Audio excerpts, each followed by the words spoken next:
Multiplayer definitely is at the centre of Crackdown 2. Non-stop crazy action.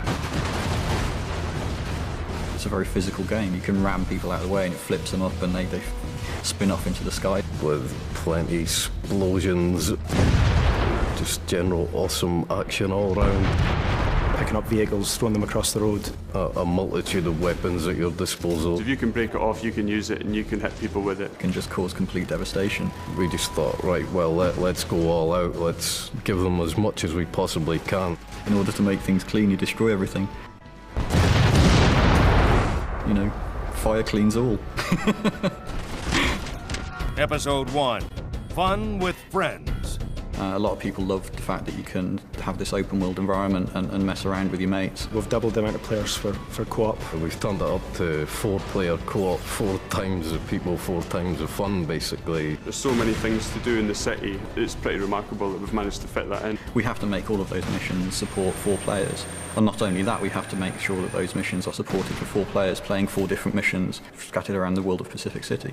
You've got all of the, as everybody knows, the orbs. It's about making sure that, you know, you have that group experience with orbs, like Renegade orbs, where, you know, they actually make it pretty tricky for you to get hold of them and they run away from you. You know, one person can chase them and another person can figure out where they're going and kind of help out. Races, so you've got rooftop races, road races.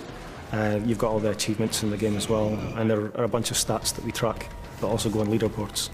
I'm getting excited, citizen. You must remain composed.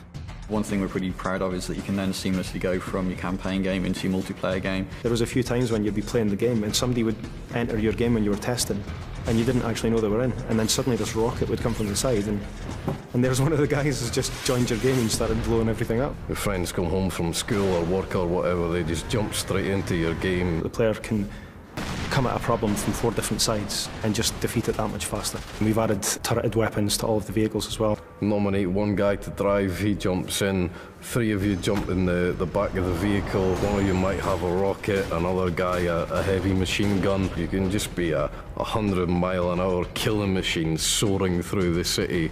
It's awesome.